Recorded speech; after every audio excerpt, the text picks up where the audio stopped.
Hi guys, so today in this video I'm going to be talking about toxicity, toxicity.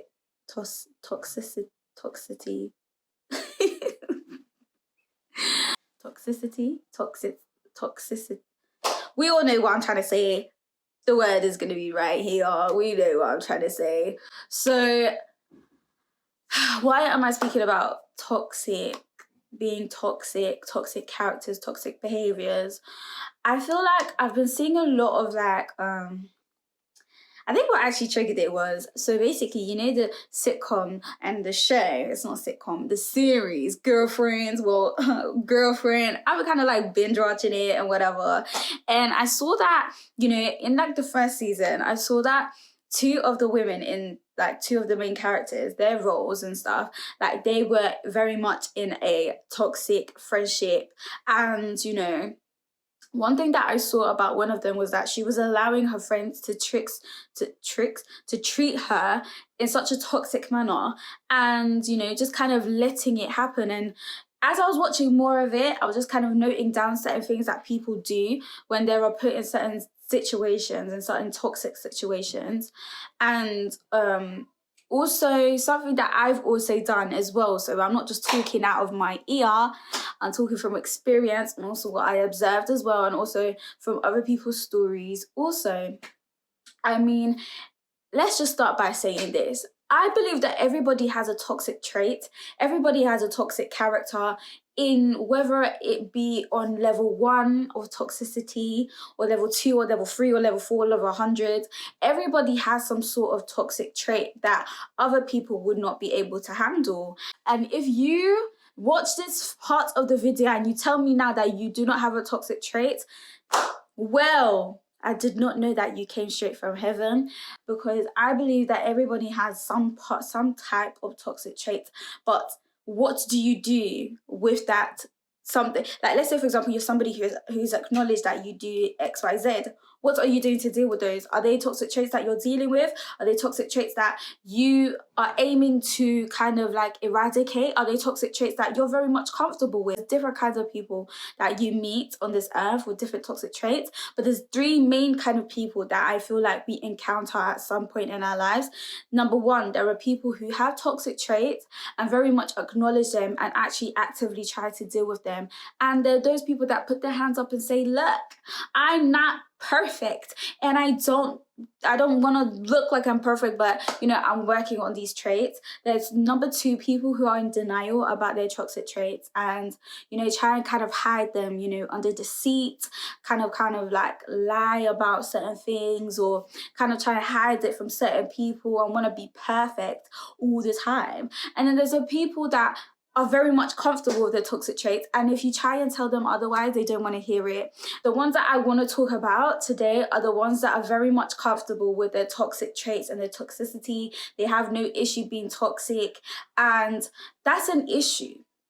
That's an issue. I've encountered people with toxic traits and you tell them that they have toxic traits and they don't want to hear it. I've encountered people, whether it be friendship, whether it be acquaintance, whether it be relationship wise, I've encountered people whereby you tell them about their toxic traits, they will laugh in your face, and then they will literally be like, okay. Let me tell you the 5 main things that some people do when they encounter toxic people. Number one, we are in denial for that person about that characteristic and that trait.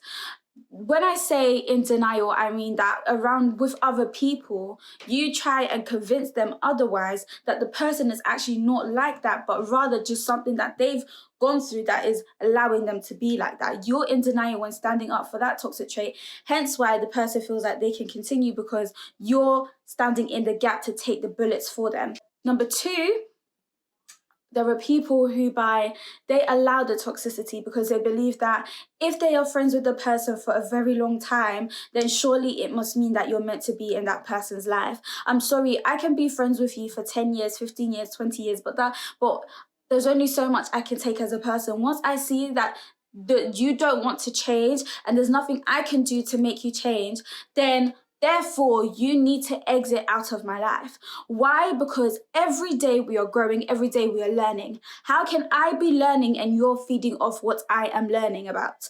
You need to learn as an individual to grow and stop being immature and learn that this trait of yours is not okay. But there are people who they will feed off of your growth and your development that you end up back at square one.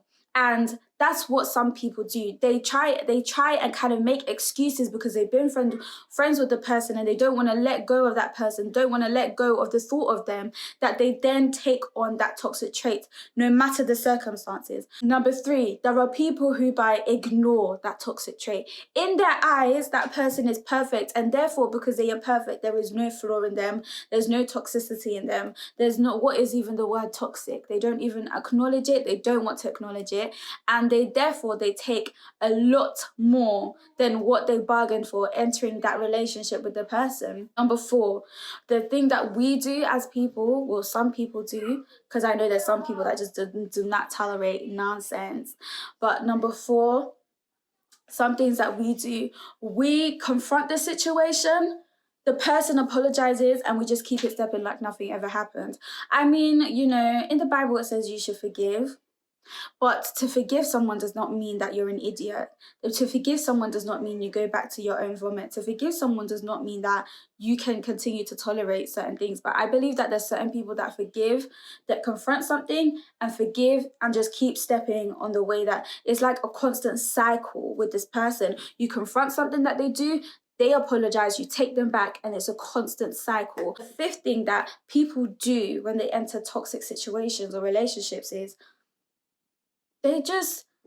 some actually pick up that toxic trait. Now, there are some people who are very easily influenced and can easily pick up toxic traits. And I feel like when you've been around a certain person, like let's say for example, you're in a relationship and you've developed a soul tie with this person, eventually you are going to pick up their toxic traits unless you nip it in the bud and deal with it. I feel like there's some, especially females, we tend to, accept the toxic trait of this person and then eventually take it on ourselves and we start behaving in a certain type of way. That's why certain girls are not fazed by certain things, even though that's not how they used to be. But it's because they're around a certain individual and then they pick up their traits, their characteristics, their mannerisms, and they think that it's fine. I'm not going to lie, like I said, everybody has their toxic trait, but what do you do with them? If you're around people that want to ignore their toxic traits and don't want to address it or eradicate it or develop, then I'm sorry, my darling. You as an individual that wants to grow and learn and move on with their life and rise, then you need to really reevaluate if these people are meant to be in your life. I feel like people accept and tolerate toxicity because they feel like, oh, because I'm not perfect, then who am I to judge? And who am I to just, turn away from this? I'm sorry. You see, I'm not, like, for me, personal experiences, I learned that there's only so much you can do to help a person, and there's only so much you can do to help a person develop at some point. You can't help a person that doesn't want to help themselves, because if they're very much comfortable in how they are and very much comfortable with being the way that they are, speaking how they speak or doing what they do, then there's only so much you can do. There's only so much you can do. And I used to be one of those people that wanted to always help people and always kind of help with their personal development and whatnot. But I learned along the way that there's only so much you can do as a person, and there's only so much you can teach them, and there's only so much of their cross that you can carry. When there's people that they don't want your help, there's only so much I can do for you. When I feel like you're now taking the absolute mick, that's where I have to cut you off. And because I've come to a place personally where I've just said I can't deal with toxic traits. I can't deal with toxicity around me. What I want around me is people who also acknowledge that they have toxic traits. I want to grow because I want to grow, so therefore I should be around like-minded people. Or if I decide that I'm going to help somebody in their lowest, or, help somebody who's also going through certain characteristics and stuff that they're facing, that they're kind of acknowledging that, no, I don't want to be like this, then I'm going to help you. Why not? Like, this is me just being real with you guys. Personally, I'd rather not deal with people that don't want to grow. Why? Because why should I waste my breath constantly telling you that you need to change, you need to change, you need to change, you need to change, and you're laughing in my face like it's nothing? That's what I have a problem with. I feel like a lot of people are accepting and tolerating toxicity because they feel like, oh, I can't let this person go. Or, oh, how can I let this person go? Who's going to love me? Or, oh, like, I'm not perfect either, so I should just deal with it. I'm sorry, but there's sometimes where you have to draw the absolute line. Sometimes you have to draw the absolute line because your mental health is also important. If you're not in good health, then how is someone else going to benefit of you if you're not good? They're not going to reap the good things from you if you're not in a good space. So surrounding yourself in toxicity means that other people that could benefit from you will also be intoxicated with the bad things. And it's so easy to be like, oh, but like, I won't, like, I'll be fine. But you don't realize that you also pick up bad traits until it's too late. So it's good to identify the kind of environment that you're in before you now feel like you're going to continue and proceed in that relationship or that friendship or whatever, or that environment. I mean, if you're in an environment like, let's say, for example, it's family, it's your immediate household, and you've acknowledged that there's certain levels of toxic in the house, then pray about it. Definitely pray about it because that's family. Do you know what I mean? If you need to, take a break here and there, that's fine. Take a break here and there. End of the day, all of us as individuals, our mental health is important. Because when you're in a toxic environment like that, I've seen what being in a toxic environment and dealing with toxicity has gotten me personally and where it took my mental health. And I said to myself, I never, ever, ever, ever want to get back to a place like that. Why? Because I saw how dark it was. Literally how dark it was. Not even just emotionally, but physically, spiritually, psychologically. I saw how dark it was. And I just said, I'm never dealing with toxic situations again. I mean, there have been certain things where it could have been toxic, but the Lord scooped me out in good time because I knew that I don't want this. So if I know I don't want this, and this is a situation I don't want to go into, then by any means, by the grace of God, I'm going to get out of it. Why? Because I don't want that for myself. I don't want to look back and be like, why did I do that to myself when it's too late? I don't want to look back and be like, I could have actually stepped away from the situation when it's too late. I want to be somebody who analyzes and analyzes my surroundings and my environment before I now continue in a certain way. There have been certain situations that I just said, no, it's fine because the person's going to come around. There's been certain situations that I've ignored because I've just been like, I've known this person for this much long. And, how could they ever do that to me? I've looked at certain situations because it's been family. I've said, okay, because it's family and it's blood, then surely I should tolerate some things. But it took growth to get to this point. Because I turned around and said, I don't have to deal with anything. Toxic people have this thing in their head that the person that they're around is going to continue tolerating what they're doing because you've been there through everything else. So why wouldn't you stick around? I'm one of those people that when I love hard. So I think that's the reason why I'm a bit with people, because I don't want to give too much of myself and I don't want to give too much love out because I don't want to get myself in a toxic situation again. And it's definitely from experience. I've had certain friends, let's actually talk in terms of friendship. I've had certain friends whereby, because they know I'm such a loving person, things can be rosy and great in the beginning. We're there for each other. We speak all the time, whatever. And then eventually they now turn their back on me for God knows what. But they feel like they can pick me up and drop me, and then pick me up and then drop me, and then pick me up and then drop me. And it got to a point where it was just kind of like, I'm not doing this anymore. I'm not doing this anymore. But by the time that I said I'm not doing this anymore, the pieces that I had to pick up were plenty. Why? Because I didn't walk away when I saw the signs of the toxic traits and the toxicity that was surrounding me. By the time I had walked away and said, I don't want to be friends with this person anymore, I don't want to be in this relationship anymore, I had already been broken. Like, they had already broken some part of me anyways. So it was too late.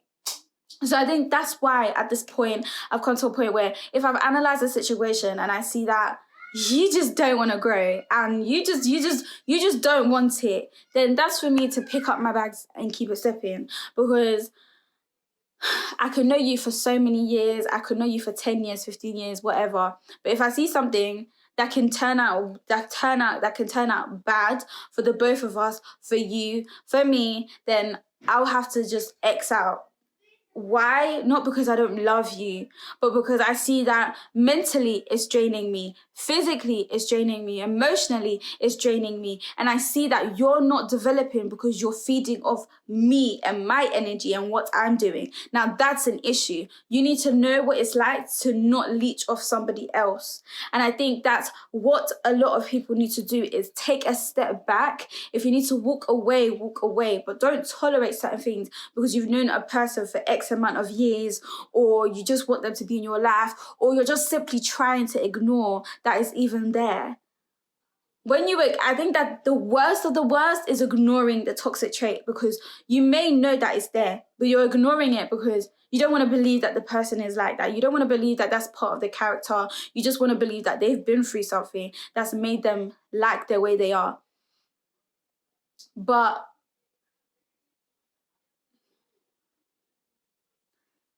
in ignoring, it's not going to take away the situation at hand. It's not going to take away the issue at hand, the fact that the person is like this. It's not going to take away what the reality is.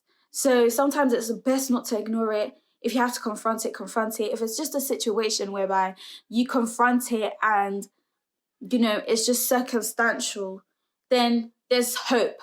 But this person doesn't want to change. They literally, you tell them, okay, look, yeah, you did this and it hurt me. And they turn around to you and they tell you, oh, but it was just this. Like, it's not that big of a deal.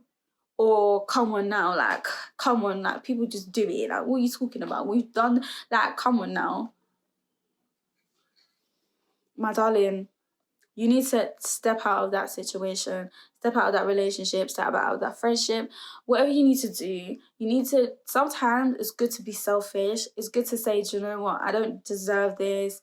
I don't want this. This is not what I signed up for. When God made me and he said that this is what you were going to do with your life, this is not what he said for me to do. So it's okay to be like, I don't want this for my life. I don't want this for myself. Those that are new to my channel, please be sure to like, share, and subscribe.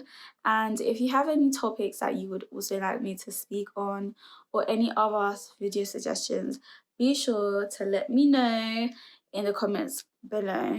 So God bless you over time you watch this video, morning, noon, night, and I'll see you in my next one. Bye!